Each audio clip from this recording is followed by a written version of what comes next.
তুলকালাম কাণ্ড রাজ্য জুড়ে। রেস্টরুমে ডেকে মহিলা সিভিক ভলেন্টিয়ারকে শ্লীলতাহানির অভিযোগ। গ্রেপ্তার খোদ পার্ক স্ট্রিট থানার এসআই। একের পর এক নির্যাতনের ঘটনা ঘটেই চলেছে গোটা রাজ্য জুড়ে। উত্তপ্ত রয়েছে রাজ্য। তারই মধ্যে শ্লীলতাহানির অভিযোগে গ্রেপ্তার হলেন খোদ সাব ইন্সপেক্টর। সিভিক ভলেন্টিয়ারকে শ্লীলতাহানির অভিযোগে গ্রেপ্তার করা হয় পার্ক স্ট্রিট থানার সাব ইন্সপেক্টরকে। আলিপুর আদালতে পেশ করা হবে তাকে। পুলিশ সূত্রে জানা গিয়েছে, গত 4 ও 5ই অক্টোবর রাতে ওই ঘটনা ঘটে।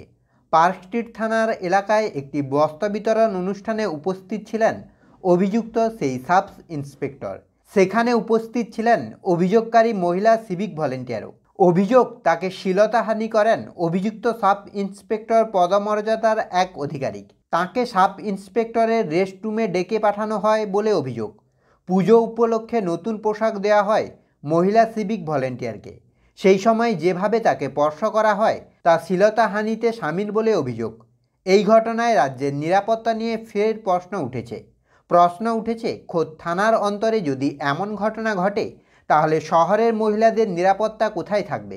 এই প্রসঙ্গে প্রাক্তন পুলিশ কর্তা অরিন্দম আচার্য বলেন, মানুষকে পুজোর সময় যে পুলিশ নিরাপত্তা দেবে তারা যদি এই ঘটনা ঘটায় তাহলে কি হবে। সম্প্রতিকালে পুলিশের বিরুদ্ধে একাধিক অভিযোগ উঠেছে, ব্যবস্থাও নেওয়া হয়েছে। তারপরেও একজন সাব ইন্সপেক্টর কিভাবে এমনটা ঘটান